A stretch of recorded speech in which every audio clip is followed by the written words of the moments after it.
Okay, I think we're going to get started, and the people will start coming on.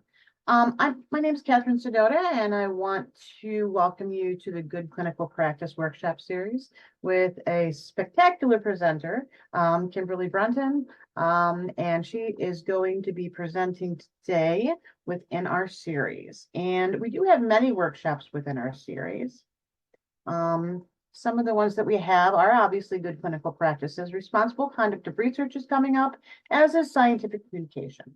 So you'll be hearing more about those. There's 4 within this series, and today is what makes a clinical trial GCP compliant. There's lots of case studies, so you're really going to get a chance to learn quite a lot, as well as the presentation portion of it. So spectacular, spectacular work coming up. I do want to ask or tell you that if you want to partake in the Good Clinical Practice micro-credential, please email me. There was something already due, so if you still want to do it and you just want to do the work from the past week, this week, that's perfectly fine. And if you'd like an extension and you still would like to complete the Good Clinical Practice micro-credential, and I've already sent you information, just email me at cmp9@buffalo.edu and I will grant you an extension. So no worries. We also have a series survey that I'm going to be putting into the chat box twice. So please make sure that you complete that because we really use these evaluations in order to improve our series. Actually, Kim was just talking about that and how she's really looking forward to seeing that. Also, we also need those surveys to report to our funding sources. And that's actually all I have. So I'm going to stop sharing and I am going to turn it over to our wonderful presenter, Kim Brunton. Thank you. Thank you. Okay. And you're going to start. I just need to make this little. Okay. We're going to build some breakpoints in throughout the presentation. So if you've got questions throughout, feel free to you can enter any questions into the chat box and Catherine will let me know about that. But other than that, there are some breakpoints in the midst of the presentation. And excuse me, you'll have time at that point to ask any questions that you have. We're just really going to do a quick overview or review of GCP that you've learned from your city course, and then some recent updates, as well as outline the responsibilities for each entity that assumes the conduct of the clinical trial. We're going to really focus on the responsibilities of the PI and their team. And then we're going to put it all into practice with a number of case studies toward the end and kind of give you real world application for some of the concepts. If you are doing research really anywhere, the university included, you're going to be required to take some sort of a GCP Good Clinical Practice course. City-based, university-based, sponsor required, some other online education, but typically you are going to have to do some sort of GCP training. So once you've done that, you now have a certificate in your hands. But what you really have to ask yourself is, does that mean the same thing to you as it does to an auditor and somebody who is going to be applying the concepts of GCP to what you are doing? You have to kind of how prepared are you to put the knowledge into practice so that you can do compliant research. And if you can see here, it's like this is what's going through an auditor's mind, and you've got your certificate, and it's, like I say, kind of making sure that you both understand the whole concepts and what it's all about. So to do a quick overview, the main goals of any GCP compliant research is to ensure that human subjects protection and the big and to provide accurate, reliable, and useful data to support the research findings. GCP rolls together the ethical and scientific standards to attain these goals.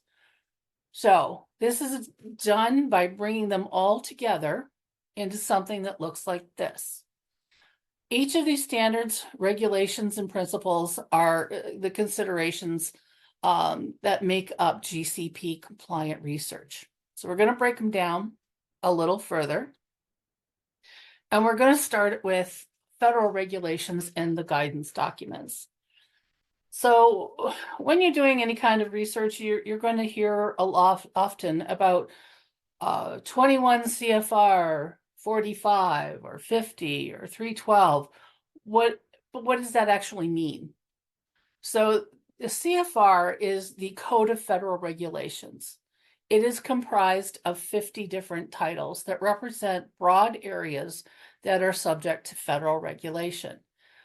The titles within the code range from subjects 1 CFR, which is general provisions of the code, right up to Title 50, which is dealing with wildlife and fisheries.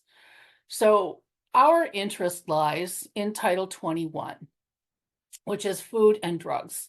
And the agency that provides that regulation is between the HHS and the FDA.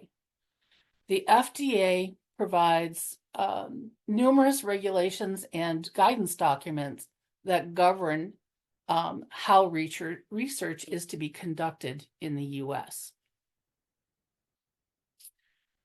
Part 50 lays out the manner in which consents are obtained and what elements must be contained. Part 56 surrounds everything to do about the IRB, what its makeup is, what its function is. You can see, we kind of go through, there's a lot of different elements to it, but they're all contained in 21 CFR. Sorry about that. Is that what? Thank you. Thank you for letting me know. Oh, and thank you, because we had someone that was really good in here that was helping us with that. Okay.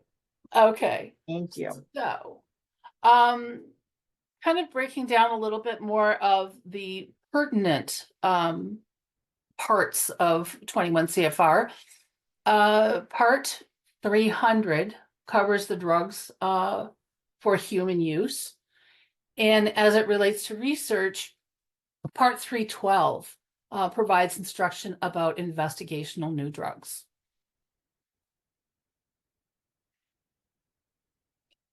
Now, this is useful in studies that are utilizing drugs under an IND or an investigational new drug application.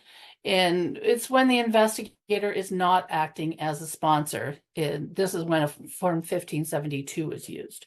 It's a different form if the investigator is also acting as the sponsor, but we'll kind of get into that a bit later. Many investigators will have this little piece of paper presented to them for their signature. They don't really read or understand what that signature means. And this is really important. So the 1572 is more than just mere protocol and a signature. It is a binding legal contract between the principal investigator, the trial sponsor, and the FDA to conduct the clinical trial. It means that if you fail to comply with all of the little provisions and the investigator statement at the back, you can lead into some serious consequences. If you deviate a little bit from what the statement of the investigator is, you will become a statistic. And this is by far the most serious and most common citation following FDA inspections. So we're going to draw attention to what this area means. Okay. You are going to personally conduct or supervise the adherence to the approved protocol. And get that consent form for the treatment, for the the research being done. Make sure that the participants know that it is investigational. Make sure any adverse events are reported as applicable to the IRB as well as the sponsor. Complete accurate records that are maintained for a regulatory audit, and understand the information provided in the investigator brochure, specifically as it relates to risks and side effects. And you will see an overarching message that I'm trying to get across to you, and it's this whole maintain adequate and accurate records. Okay. In addition to that, what we had just gone, you are going to be ensure that those working on the study know what the study needs are, and they are prepared to fulfill their role as you design it or designate it in the conduct of the study. They're going to ensure that the IRB goes through, complies with its requirements.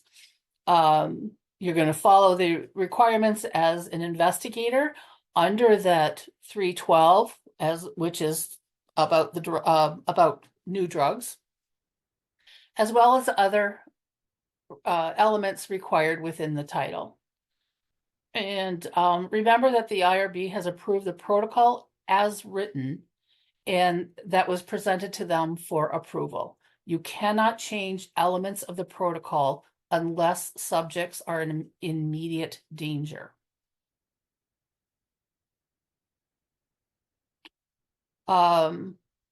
Similar, Part 800 refers to medical devices. 812 specifically addresses investigational devices. Now, unlike the IND requirements for the 1572, the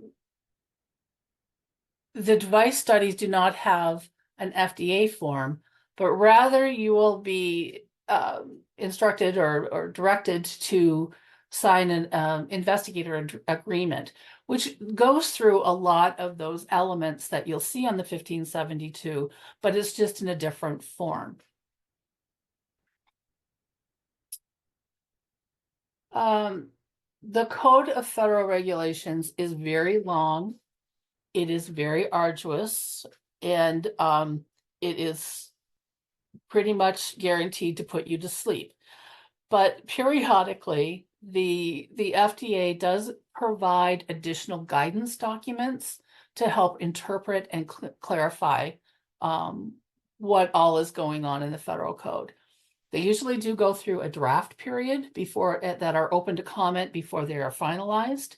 And this is one that you can see as the information sheet guidance for IRBs and in investigator sponsors.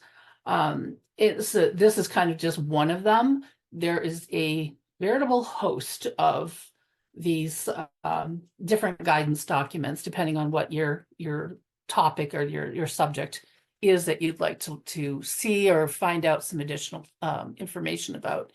They are all available electronically, and the easiest way to get to them is to Google search FDA guidance documents, and you will get the list of them from there. I'm going to break here for a little bit. If there's any questions, feel free to jump in. Okay. I'm going to continue on, and as Catherine says, just feel free to use the chat box if need be. So, moving on, we're going to talk briefly about the Common Rule and ICH GCP guidelines.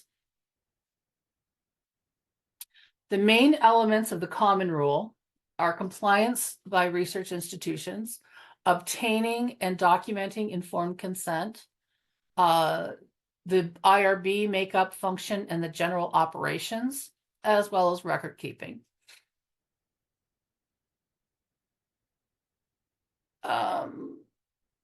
Okay. This also includes additional protections for certain vulnerable research subjects.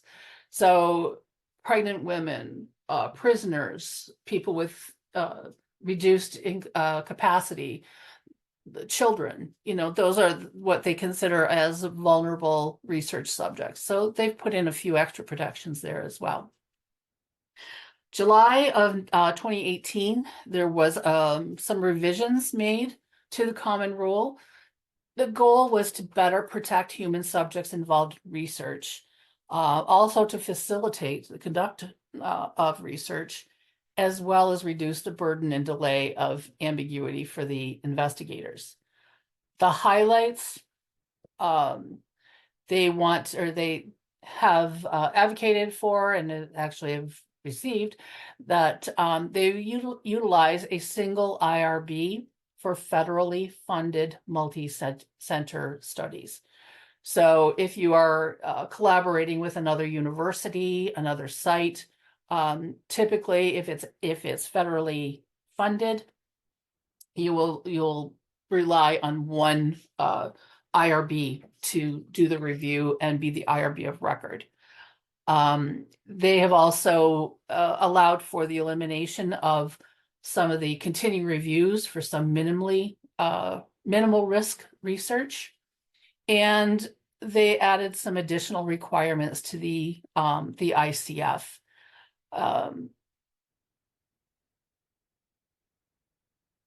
And how key information, study information, is presented within the ICF.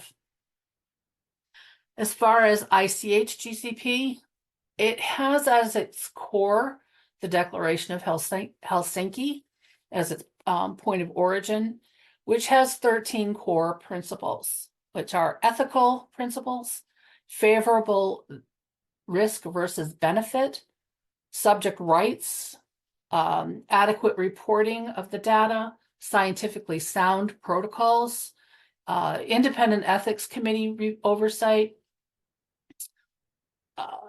medical care by a qualified investigator, that they've got qualified personnel, freely given informed consent, again, record keeping, subject confidentiality, and quality assurance and monitoring. The recent addendum to that addressed about 26 different gaps or concerns that we found during inspections. And the critical and major findings for those surrounded monitoring, data management, clinical study reports, and source documentation. The results were attributed to inadequate sponsor and investigator oversight. And we're going to get a little bit more into that as well, especially the investigator oversight. I don't know how many of you on the call are PIs or investigators. I know there's a few study staff, but we're going to kind of go over that a little bit more. Paramount to the investigators in this ICH GCP were changes involving delegation, oversight, and documentation. And I'm going to sound like a broken record by the end of this, but it's very, very important.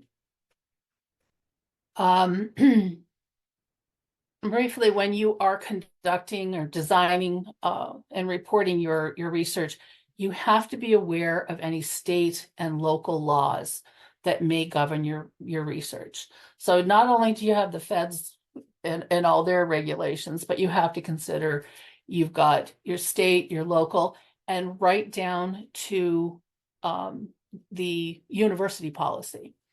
So as far as state, think along the lines of DNA testing and New York State's requirement for specific language, within the consent form.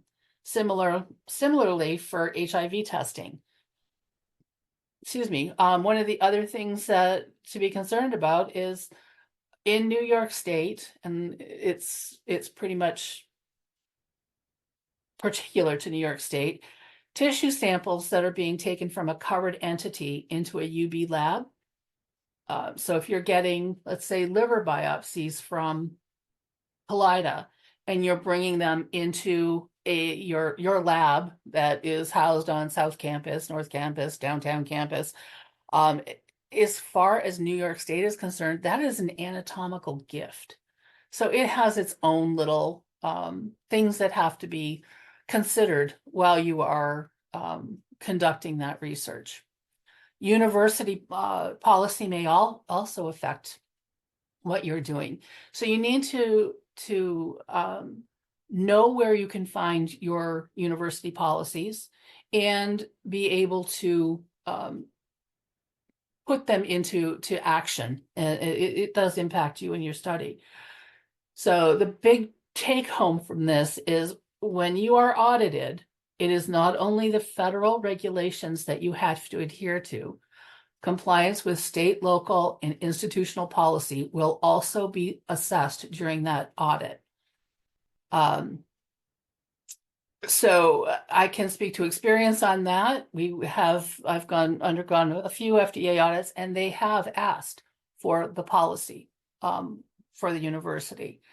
And so it's something to consider, and they will put the policy against what your actions were. So that's one point to consider. The other is there's relatively new guidance, or actually laws within primarily the European Union, but it's kind of reaching out to a lot of other countries. And that is General Data Protection Regulation, GDPR. And that has a lot of privacy rules that complicate study participants that have citizenship outside of the US. So it's something to consider as well. And we're hearing or seeing a lot in contracts now that they would like to put GDPR into the language, and we're working on how we do that, especially adhering to that new regulation. We're going to round out this with the medical standard of care and medical ethics.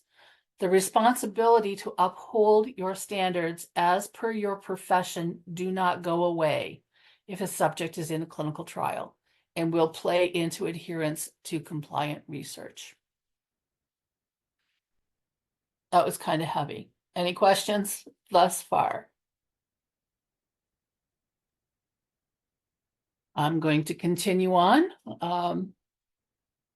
So there are a lot of people that are responsible to conduct compliant research.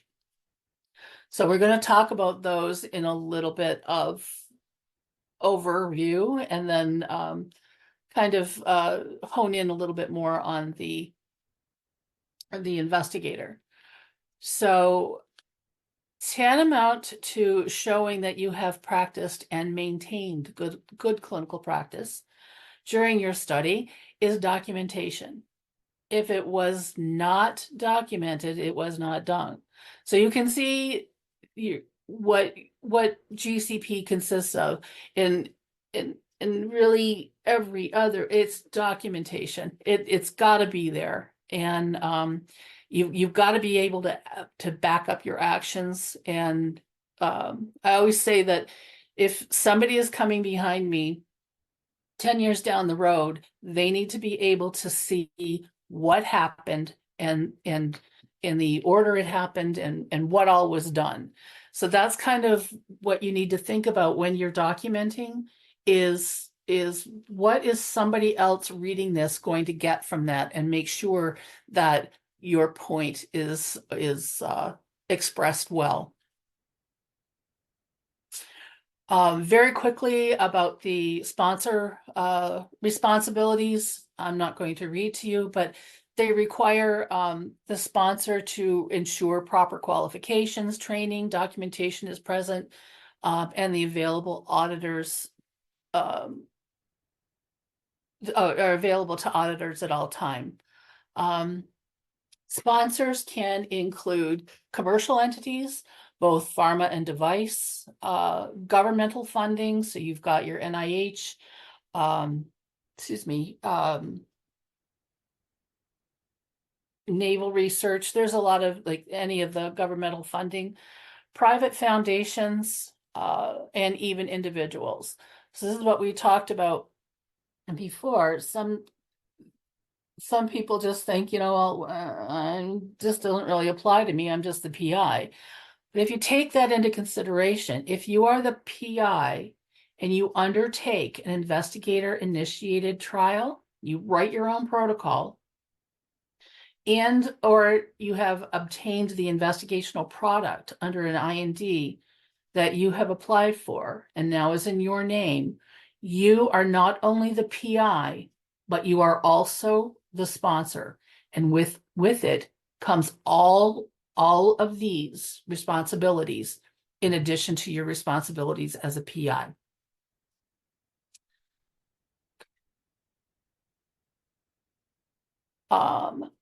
The monitor. So there has to be somebody to monitor the research, the source documentation that is getting out and making, putting it into a electronic CRF or your data, excuse me, your data collection. And so as you look at these, I want you to take note how many times verifying, ensuring, it is mentioned, and most of these are the result of the PI responsibility. So with verifying the PI, the qualifications and the resources are adequate throughout the life of the trial. The facilities, labs, equipment, staff are the adequate and safely to properly conduct the trial. When they're verifying IP, supply sufficient, storage conditions and times are acceptable. IP only goes to those study personnel or people that are on the study. It's properly accounted for, both when it's dispensed and when it's returned to the subject by the subject. And that it is fully documented, the returns and the disposition of the IP in accordance with all the sponsor, institutional policy, and local law. They're also going to verify consent, that the proper consent, the version, the current, that it holds the current IRB approval, and that they have been, consent has been obtained before any research-related procedures are done. And again, proper documentation of the ICF process. IRB responsibilities, I think we all kind of know these. They're considering both the scientific and the ethical aspects of the study.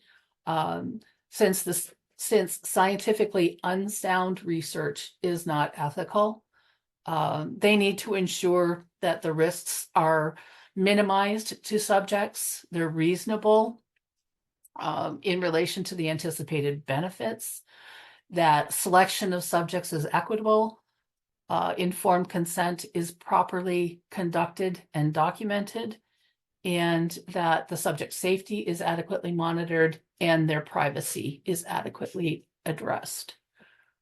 Again, the ICH really has can be traced back to the Declaration of Helsinki. And the key take homes on that are patients have the right to be informed. They have the right to not participate. They can withdraw at any time, and they have a right to the protection of their privacy. We're going to move on to PI responsibilities, because this is a big one. This is one of the biggest things that it's fairly easy to do, but it's very often not done. And the thing to remember is that the buck stops with the PI. Duties can be delegated, responsibility cannot be. So that is kind of one of the things to keep in the back of your mind if you are a PI. PIs need to be able to communicate with the IRB, initial, that amendments, safety reports, SAEs. And most of the time this is done because the investigator has delegated that to a coordinator or somebody else on their study team. Again, it all comes back to whose responsibility is it. And while you can delegate that task, you can't delegate the responsibility. This is a big one, ensuring proper informed consent process. You will notice I did not say document. The informed consent is not just a piece of paper, it is a process. It is ongoing. It provides for time, communication, questions, answers, and reinforcement. The documentation of the process should include the time the subject was first approached, through the questions and answers that were done, the signing of the document, and continue out throughout the lifetime of the life cycle of the study. No procedures or activities can occur prior to consent, even if it is needed to establish eligibility outside of standard of care. So if a subject is getting an X-ray because they need an X-ray, and part of the eligibility criteria is, that this X-ray shows X, Y, and Z, you can use that. What you cannot do is, because of the study, go and order an X-ray without having consent prior to that. It is one of the most common findings during an FDA audit. Moving on, protocol compliance. No deviations can happen unless you are trying to eliminate an immediate hazard to the subject.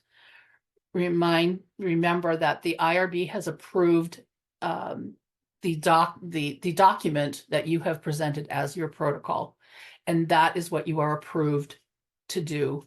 And so protocol compliance comes into play here. So those of you who are writing your own protocols, I need you to think about this carefully when you are designing your study and your study procedures when they are to happen. Build in buffer zones for your study visits or timing of different assessments or testing. If your protocol says that you will collect a CBC 4 hours after a procedure, you are deviating from your protocol. If you decide you're going to get it at 3 hours or 5 hours, give yourself a buffer. Same thing goes with study visit dates. If the subject is supposed to be seen at day 14, give yourself 1 or 2 days on either side of day 14 to add some flexibility without taking a protocol deviation by an auditor. So think about, does it really matter if it is day 14? Can it be a week before that, a week after? Just, generals. But really think about how you are writing your protocol. Control of your investigational product. This again requires detailed record. How it was used, when you got it, how you disposed of it. The drug accountability sheets are the easiest way to document receipt, who receipt of the drug, who it was dispensed to, how it was returned, what happened after after it was returned, what was the disposition of any returns. You need to be able to account for every pill, injection, ointment, whatever it is that you receive and is in your control. I can tell you down to the thing, we had a study for atopic dermatitis, and it was an ointment, and we weighed it when it went out and we weighed it when it came back in, and that was our accountability. So we knew how much investigational product went out, was used, and came back. the product, the protocol or the product nomogram, if you're using an approved drug for an investigational manner, will spell out exactly how a drug is to be stored. Is it to be refrigerated between 15 and 25 degrees? Is it ambient between 58 and 72? How are you going to prove to an auditor that those conditions were met? Again, documentation. You're going to have temp tails, you're going to have some sort of ongoing temperature monitoring, and that is your documentation that you adequately and properly stored that investigational product. In many cases, sponsors are going to require you to reach out to a medical monitor. This is for primarily sponsored, industry-sponsored studies, before you can break any sort of a blind. And that will be spelled out how that is done, who to whom it's has the authority. And it is usually fully proceduralized in the protocol. And you can kind of put that on your guidance. Safety reporting. Remember that serious and unexpected results reporting have timelines associated with them to adhere to GCP. You need to know your local IRB timeline as well as your sponsor. You may not have all of the information when you first find out about an SAE or an unexpected event, to give the regulatory body as much information as you have to meet that timeline. So if you have a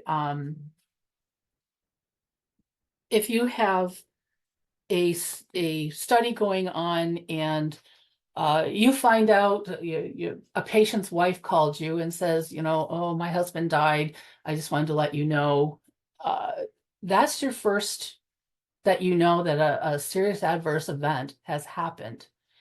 And you may not have details about that, but your reporting responsibility is the notification of a sponsor in the IRB within 24 hours. So you know that he died, you questioned the wife, and she said, well, he had a stroke, but you don't know particulars. You don't know anything from the hospital. You don't know. You can make that that initial report. Patient's wife called, said he had passed away from a stroke on this date. Details to follow. And you have met your reporting responsibility, and then you back it up with the details with follow-up reports. You can put as many follow-up reports in as you need to, but you have met the regulation of that reporting of the SAE. Failure to report or reporting outside of the allowable timelines is a major finding in sponsor QA and FDA audits. That's, like I say, that's what follow-up reports are all about. Reporting, again, safety reports, progress reports, if you need them, to the sponsor, to the IRB, and again, your final or complete report. There. And really, you've got to take care of your patients and your subjects.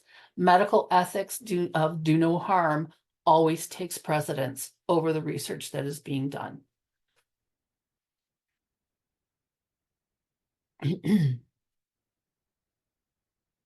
Now, you have to ensure that you are responsibly using your subject's data, and also respect HIPAA laws. So this is why the IRB is going to ask you the information that you are going to collect on your HIPAA waiver form, and it will correlate. They will correlate that to the information on your data collection sheets.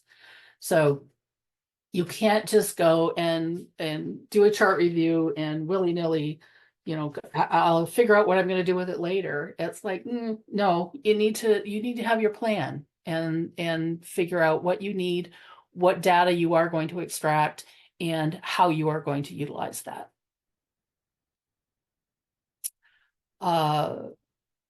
Responsible use of the subject data, you need to protect it. I always say it's like, so if you take out John Smith's name from the top of whatever sheet of paper that you have, put your own name in there, and then figure out how you would want your data protected. One thing here I'm going to say as well is just kind of an aside. If you are sharing data outside of the university, receiving data from another source, irrespective of what type of data it is, you need a proper data use agreement in place. So that even goes as far as if you are sending de-identified data sets that is being shared with another collaborating institution, collaborating investigator outside of the university, that they still require a DUA in place before any data is shared.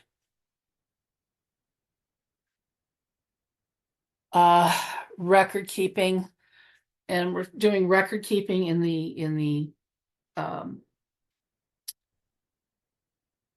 thing of archiving. So you need to know what your archive requirement is for your study. Some research may be governed by more than one entity. The longer period of time that you need to keep documents prevails.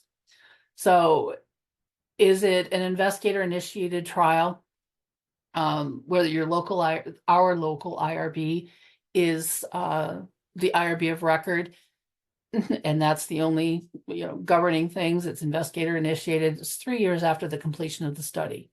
If it's governed by FDA regulations, it's 2 years after either the date of the marketing application is approved or the investigator discontinued the study, and it is the FDA is notified.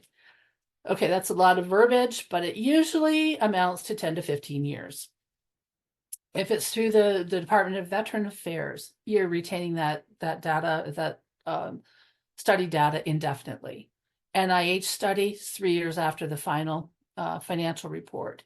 If it's governed under ICH rules, you can pretty much guarantee 25 years or more.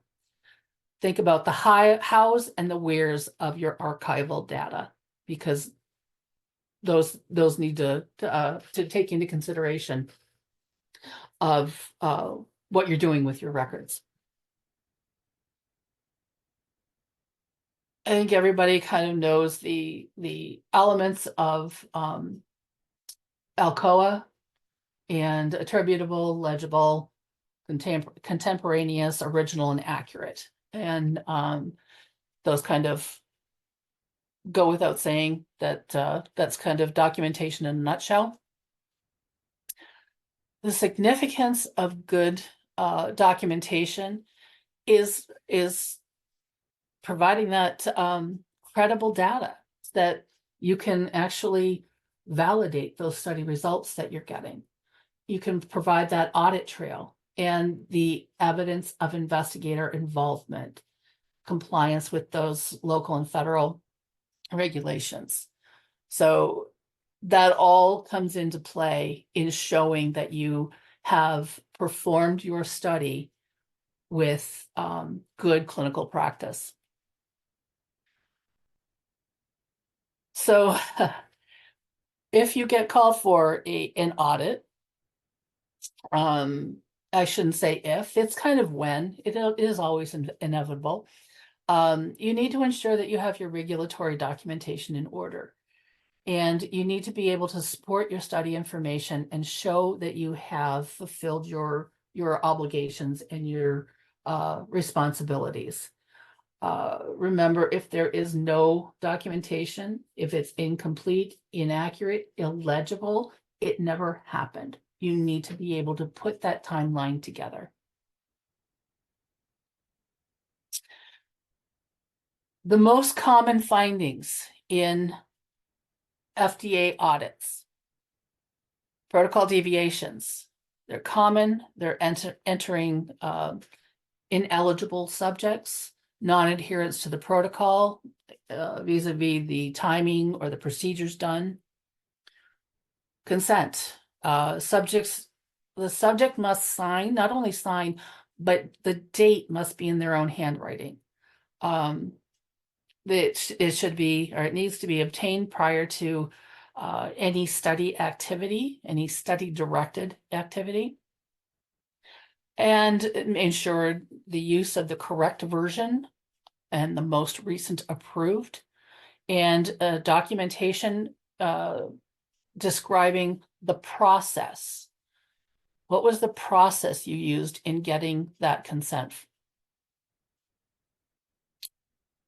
Documentation, again, evidence of PI oversight. No delegation log. That's a frequent finding. If you are the investigator and you have not allocated study tasks or delegated study tasks to someone else, you really need to be able to prove that, Nurse Smith could actually do that assessment or whatever you have said that she could do. And that you have a secure repository for your research documents, your research data. Source documentation, missing, erroneous, illegible, inconsistent information.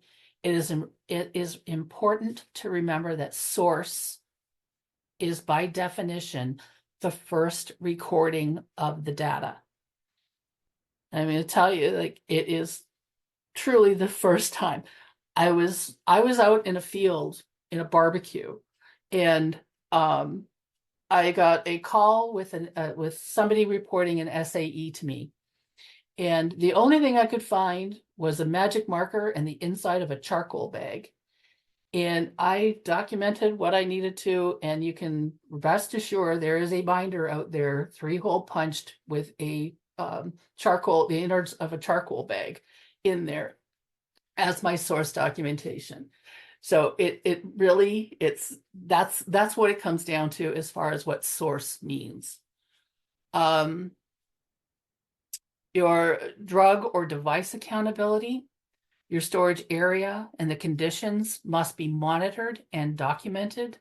Controlled access with the responsibility to who has been delegated to receive or deal with either the drug or the device.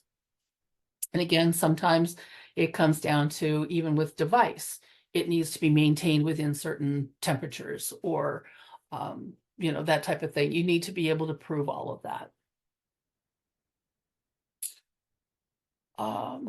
Adverse event reporting, including SAEs. Remember, there's a time frame for which SAEs must be reported. And, kind of going on, if you've got lab abnormals during the course of the study that you're assessing different lab levels, anything that is found to be out of the normal range really should be documented or assessed by the PI and noted as either clinically significant or not clinically significant. This shows PI oversight, that you have actually reviewed those findings. That's a lot of information. So before we move on to some practical application, does anybody have any questions? Okay, we're going to move on to some case studies, and we've got 10 of them. We'll see how many we can get through. All right, you have noticed that in a rural part of your state, there seems to be an excessive amount of Crohn's disease among Latino farm workers. You suspect an exposure to the bacteria here, which is found in crops in your state, is responsible for this outbreak of Crohn's disease.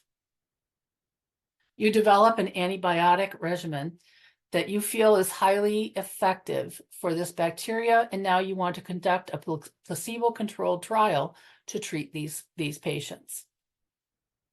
You develop an informed consent in Spanish, and it has been approved by the IRB.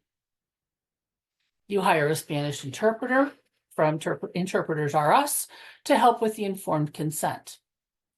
Your enrollment starts, and you are absolutely amazed that everybody asked to enroll is agreeable. There is 100% enrollment.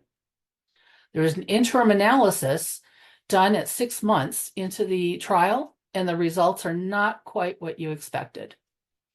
While walking through the migrant farm worker housing units, you note a box with 100 vials of your very carefully labeled study medication. None of the seals have been broken on the vials. You find that the study subjects all signed onto the study because they thought that their job was in jeopardy if they did not participate. The interpreter did not explain what the trial was about, and to your dismay, the subjects did not read the informed consent due to literacy issues. Okay, I'm going to open this up to you guys. What would the considering GCP, what was good about this trial? It says approved study documents. Okay, yes. There was an IRB approval. They seem to have a scientific reason for the trial. The approval was obtained. Informed consent was actually translated into Spanish. They did take the opportunity to get an interpreter to make sure that, or to try and ensure that they had the information that they needed. So those are things that are good in thought. So what went wrong, and how does it deviate from GCP? Protocol deviation is what someone wrote.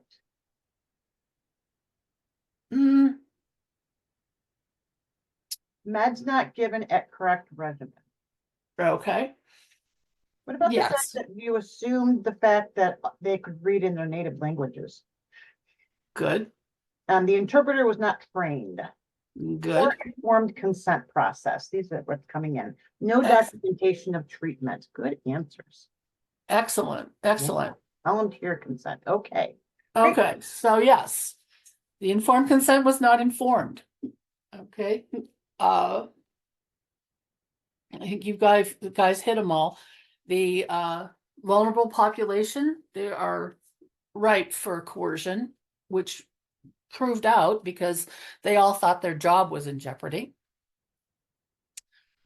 The translator was not qualified to perform the tasks because they did not inform them of everything that was involved with being in the study. Oops. And I think you guys got the idea of that one, how everything was wrong there. We're going to move on to case number 2. New Age Pharma has developed a promising new growth factor enema in preparation for the treatment of ulcerative colitis. They embark on a clinical trial comparing the growth factor to a placebo enema preparation. The physician in charge of the trial at Zen University noted that when the enemas were mixed, one set of the study medication was slightly tinted. And so he thought that they were most likely comprised of the active medication. As patients were randomized into the study, he worked with the pharmacist to make sure that the tinted enemas went to the patients with the highest disease activity, thinking that they needed the active medication more than the patients with less disease activity. The physician thought, Zen University enrolled the largest number of patients into the trial among all of the different study sites. Overall, the study results showed that the enema therapy was ineffective. At Zen University, there was a 20% response to the active therapy and a 30% response to placebo. At the other sites combined, a 70% response to the active drug and 30% response to placebo. Considering GCP, what happened in this trial? How does it deviate from GCP? And how can the randomization blind be ensured in the study to comply with GCP? And how can study sites ensure this type of event will not happen? Well, we have a protocol deviation problem. That's what one of our people wrote.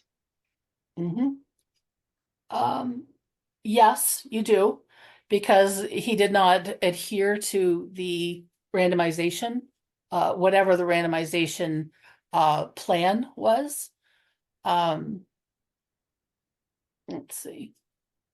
So I also see poor data monitoring and selection bias. yes, excellent. They're doing Okay. a good job. Good job. Yes, good job. They're doing a great job. All right. So you've got somebody who is not adhering to the randomization. They have introduced bias into it to a point that it really has messed with the study results. So let's kind of go with how can the randomization blind be ensured in the study? And one of those big things that kind of maintains a blind. So if you've noticed, if the pharmacist noted that there was a difference in a tint, then those containers should have been wrapped so that the person administering it or seeing it had no idea if it was tinted or not. So those types of things need to be considered when you are trying to ensure a randomization blind. You need to follow that randomization schedule. It doesn't matter how that randomization occurs. Are you calling into an IVRS system to get your assignment? Do you have a series of envelopes numbered 1 through 10 and you're taking them sequentially? It doesn't matter what it is, you need to follow that randomization plan.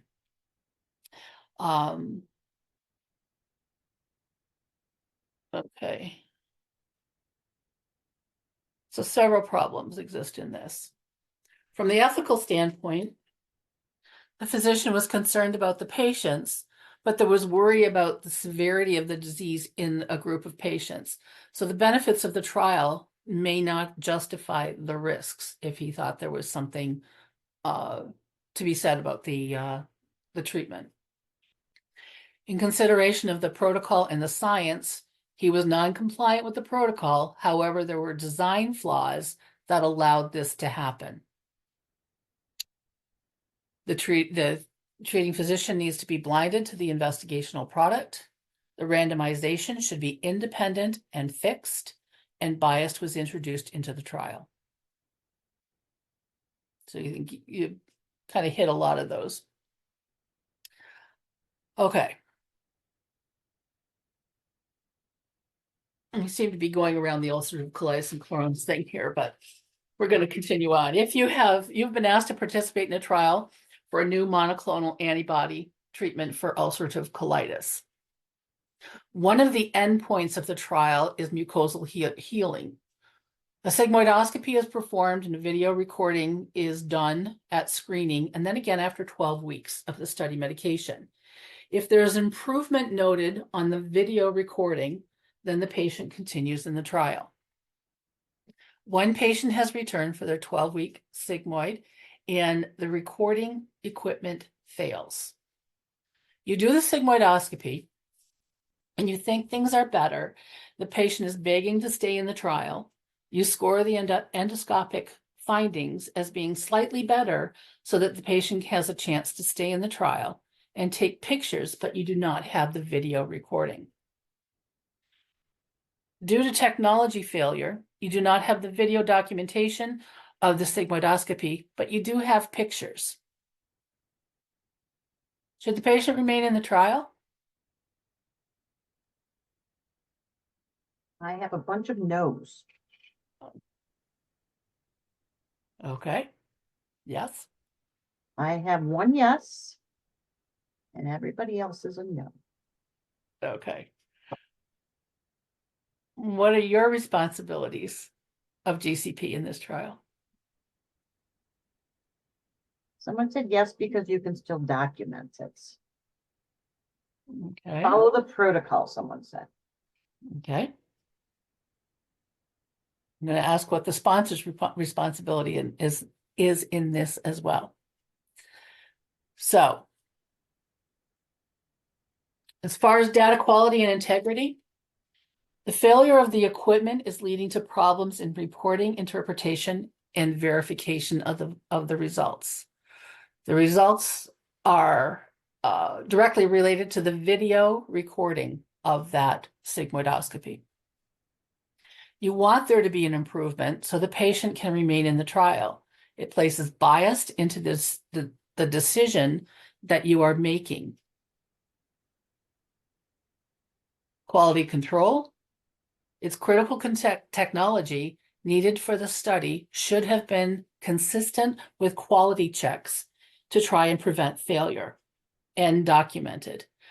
Those of you who have ever worked in a hospital that have crash carts, you are going once a day or once a shift, and you're testing the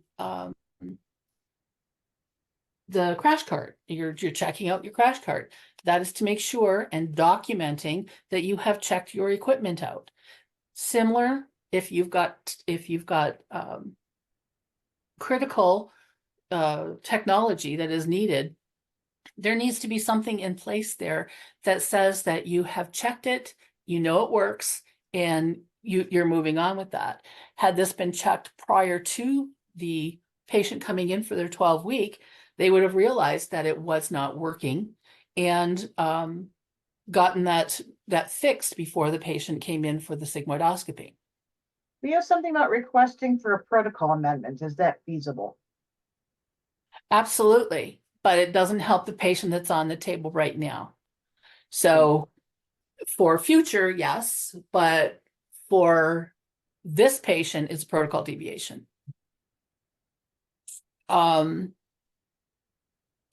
So a responsibility of the sponsor is a system in place to deal with technology failure. And this could also come into play with what you were just talking about with the protocol amendment. It may not necessarily need to be an amendment, but they may actually put that into the protocol in the event of a sigmoidoscopy recording not available. These are the other acceptable mechanisms to make that assessment. But in the absence of that, they are saying that the only thing that they are going on with that will decide whether or not this patient can still stay in the study is that video recording. So this is an example of making a protocol too narrow, correct? It can be too narrow. It may be something that is absolutely critical to the study and the I want to say unbiased assessment. So many times you will see things that have these critical technologies or kind of pivotal assessments that are being made.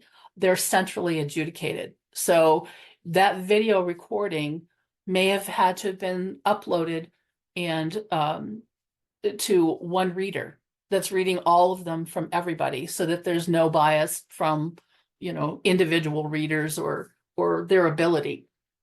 So that's now you've taken that out of the possibility of it being really adjudicated And so that there's really nothing to go on as far as was it, should this patient stay in the study or not? And sometimes that comes down to sponsor, if they're going to say, okay, for this one, we will allow these pictures, you're still going to take the protocol deviation hit, but the patient may be able to stay in the study, versus them saying, no, we don't have, the necessary um, assessment to see if the patient can stay in the study. So that sometimes comes down to the sponsor and how they can do that. You may be able to say, if there's a window built in there for the sigmoidoscopy, it's like, come back tomorrow and we can, we'll make sure that everything's done. So it really depends on what your protocol says and what your sponsor is willing to go with. Any other thoughts or comments on that one? I think they are good on this one. Thank you. What's that? I think they are good on this one. There's a lot about Oh. addressing the broken tech issue. Yeah, Yes. okay. All right. Okay, number 4. This one's a multiple choice. Subject is on your clinical trial for atopic dermatitis, develops a viral infection. Which of the following would constitute a serious adverse event? I'm actually going to launch this poll Yes, when you're this will ready. be a poll, so y'all have to respond to this one, but you don't have to talk, so it's all good. I'll give you a couple minutes for that. The poll has been launched, so if you are able to do the poll, please do so. We have some people already answering. And it's all anonymous, so no worries. So go ahead and try your personal best. That's all we're really looking for. Yep.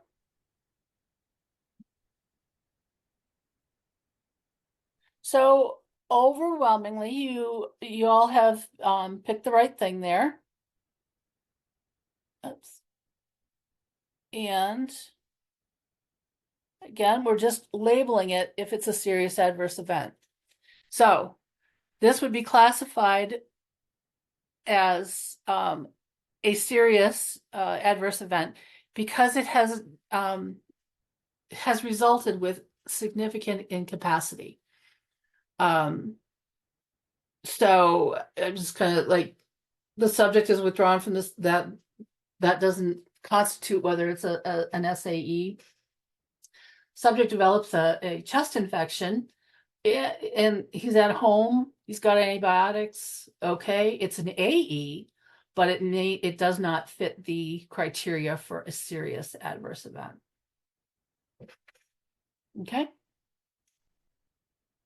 Okay, so you are the coordinator for a study that is testing a new factor 10 inhibitor for DVT prophylaxis in the post-operative patients that are having, and you're having a very difficult time enrolling into this study. One morning, your PI calls you from the OR holding area and asks you to come and consent a subject that is going to the OR for abdominal surgery. The PI informs you that he met with the patient that morning in the holding area, and after looking at the day's surgical schedule, and he talked to them about being in the study post-operatively, and they would like to take part in the study. Any GCP issues here?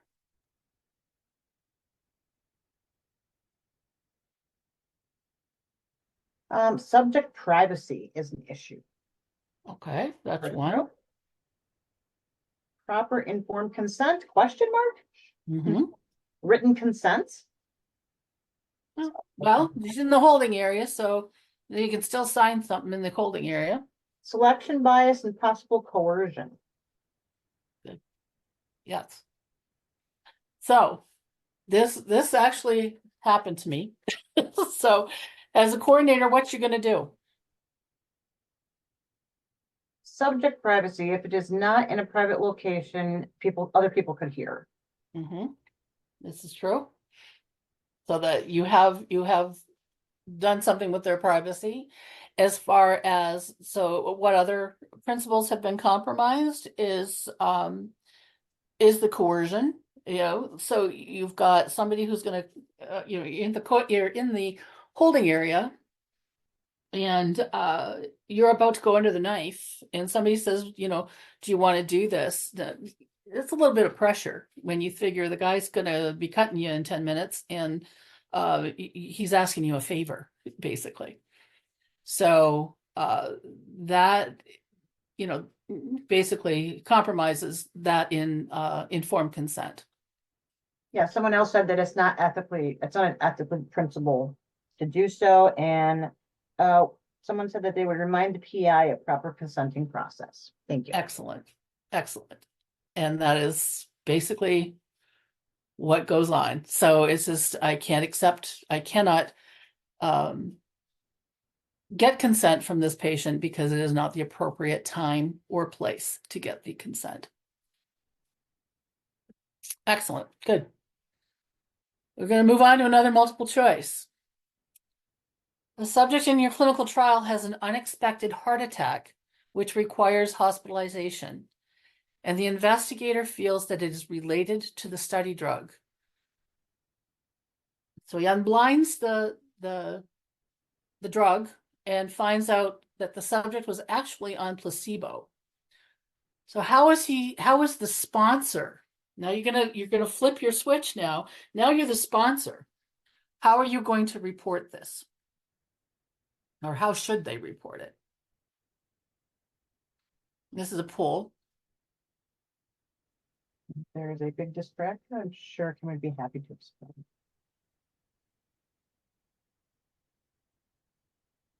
Remember, you've got your sponsor hat on now. Okay. I'm going to get this out of my right here.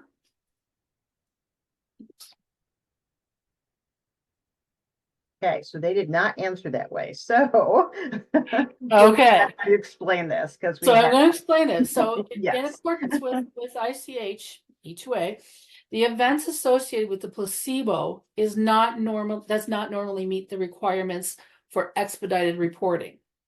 The sponsor would need to decide if there is any reason to report it. So if we go down, it's an SAE unrelated to the product.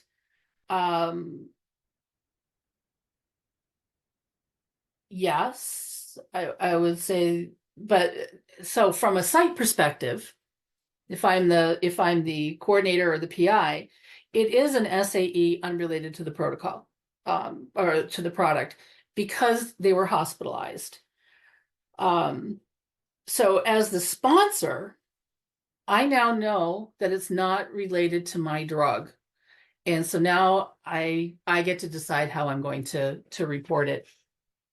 Or does it need to be reported expeditedly, or just kind of in a grouped in thing that goes on to the FDA when they do their reporting.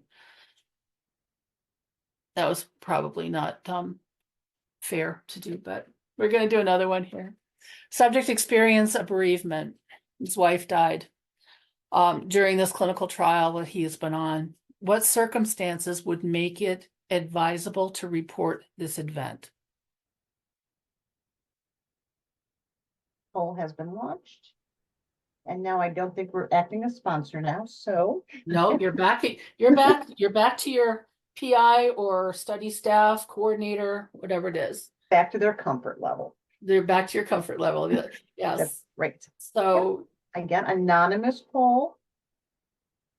And I think they're reading. Yep. But it looks like B is what they stated, with some A, C, and a little bit of D. Okay.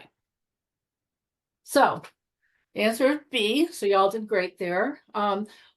Well, bereavement in itself is not an adverse event, as it's not medical, but the resulting depression and clinical depression that this person has developed can be explained by it. So the information becomes relevant because they have come into, so you're going to report it as clinical depression, and the why it happened, or was this bereavement that they suffered. There is a question in the chat, and I'm not sure which of the case studies it relates to, but it says, don't we have to report to UB's IRB? And I'm sorry, hold on. Yes, so your reporting your reporting Yes. responsibilities do come out to both sponsor and IRB. I should have made that a little bit clearer as far as your reporting. You have to follow your IRB as well as your sponsor Thank you. guidelines. I'm going to move on quickly here. Your coordinator for an unfunded investigator-initiated study testing 2 FDA-approved medications for heart failure. And a drug company has supplied both of those drugs for you. The PI informs you he saw Mrs. Jackson in clinic and she signed consent. And he wants you to randomize her for a study medication assignment. You review her records and find out that her last echocardiogram was 2 months ago. And the study protocol that the investigator wrote states that the screening echo should be within 1 month of enrollment. Before randomization, you inform the PI of your findings. He tells you that it was an arbitrary time frame he chose for the echo, and it really doesn't matter. He can go ahead with randomization. So, what's your next action as the coordinator? And I know there's a few coordinators on this call. Okay. You're going to inform your PI that they don't meet because you can't establish eligibility because the echo is outside of the time frame. So you've now convinced him to order that in order to enter the study, the patient is going to have a repeat echo so that it falls within the time frame that is noted in the protocol if he wants her to be in the study. So he writes a script for this echo, done that same afternoon in the outpatient department. She goes to the department, she gets her echo, she gives them their insurance information, she pays her $20 and has the testing done. She now has her echo completed. She returns to the clinic for randomization into the trial.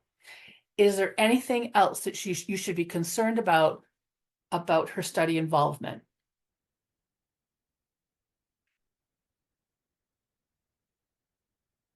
And I'm just going to go on here and say that The echo standard of care. Echo was outside standard of care. yes. So that's just it. Now the investigator, and he says, okay, in order to get this patient into this study, I have to order this echo. Is it clinically required? No. Is it just to get her into the study? Yes. Then there's no reason that Mrs. Jackson nor her insurance company should be paying for that testing. That needs to be put onto the study to pay for that. And she should not be paying her copay. The insurance company should never see this claim. So, so that's kind of one thing to keep in mind if you are in this circumstance that billing compliance comes into play here. Excellent. And we will leave the last 2 case studies. I seem to have run out of time here. So we'll just skip on through, and if there are any questions, I have to give my case report or my case studies credit here. And any questions? If you have any questions overall, please feel free to unmute or perhaps put them in a chat. There's a lot of information in a short amount of time. The case studies were fabulous though, because it allowed us to have at least a written conversation, which I think they did really well on. Any last minute questions? So I have a question actually. You said that one case pertains to something that you actually were involved in. How did the doctor respond when you stated that you couldn't enroll that particular person in the study? He recognized that was not the time or the place. So I had a very I should say understanding or kind of really he was a really good PI, and it was just kind of like, you know, okay, I know, but you know, we've been having so much trouble getting somebody into the study. And I actually approached the lady after her surgery when I had more time and she could think about it a little bit more. And it was like, no, I don't want to do this. So so that, you know, it's so even though he got a yes out of her, when I was able to talk with her a little bit after the fact, she said no, she didn't want to do it. So So once you follow proper protocol, yes, you feel pressured. to yeah, actually do so. yeah. And that's part of a lot of things. It's happened to me more than once where a patient will say yes to the doctor, and then you go in and, you know, with the consent form, go through everything, and it's just kind of like, yeah, no, I really don't want to do it. Yeah. And like, thank you for your time, you know, and your consideration. And that's their prerogative. They can say yes, they can say no. Sometimes, especially with the older crowd, they have trouble saying no to a physician, especially um, when they are being cared for by that physician. And so that's it's always a good idea, or it's I have found it's good practice to, you know, the MD leaves the room, and now you have that really frank conversation with the patient or the potential subject. Great, thank you. I'm just going to stop the recording and then I'm going to ask if anybody else has any questions.